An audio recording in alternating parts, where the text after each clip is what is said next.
പല എക്സാമുകൾക്കും ഏറ്റവും കൂടുതൽ ചോദിക്കുന്ന ഒരു ഭാഗമാണ് ഹൈബ്രിഡ് സീഡ്സ് തന്നിട്ട് പ്ലാന്റ് പറയാം, അല്ലെങ്കിൽ പ്ലാന്റ് തന്നിട്ട് ഏതാണ് ഇതിലെ ഹൈബ്രിഡ് സീഡ് അതിൻ്റെ എന്ന് കണ്ടെത്താൻ പറയാം.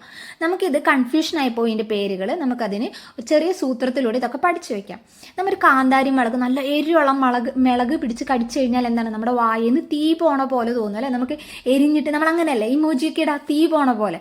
അപ്പം തീ നമ്മളെന്നെ ജ്വാലാമുഖി, പിന്നെന്താ ഉജ്ജ്വലിച്ച് പോവാണെന്ന് ചിന്തിക്കുക, ഭയങ്കര എരിവാണ്. അപ്പം ഉജ്ജ്വല ജ്വാലാമുഖി ഏതിൻ്റെയാണ്? പച്ചമുളകിൻ്റെയാണ്.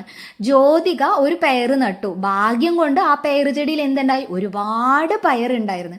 അപ്പം എങ്ങനെ കണക്ട് ചെയ്യാം? ജ്യോതിക, ഭാഗ്യലക്ഷ്മി ആരുടേതാണ്? പി, പയറിൻ്റെ. പിന്നെ നമ്മളെല്ലാവരും എന്താണ്, നെല്ലിനങ്ങൾ അല്ലെങ്കിൽ അരിയെ നമ്മളെങ്ങനെ കാണാം? അന്നപൂർണേശ്വരി ആയിട്ടാണ്, പവിത്രമായ ഒന്നായിട്ടാണ് കാണുന്നത് അല്ലേ. അപ്പോൾ പവിത്ര, അന്നപൂർണ ആരുടേതാണ്? ഏത് പ്ലാന്റ് ആണ്? പാഡി. ഇനി നമ്മുടെ വീട്ടിൽ തെങ്ങ് കയറാൻ വരുന്ന ചേട്ടൻ്റെ പേരാണ് ചന്ദ്രൻ. അപ്പോൾ ചന്ദ്രലക്ഷ, ചന്ദ്രശങ്കര ഏതിൻ്റെയാ? കോക്കനട്ട്. ചന്ദ്രലക്ഷ, ചന്ദ്രശങ്കര കോക്കനട്ട്.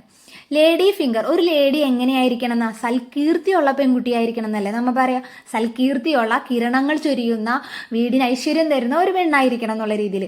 അപ്പോൾ ലേഡി ഫിംഗർ ഏതിൻ്റെയാണ്? സൽകീർത്തി, കിരൺ.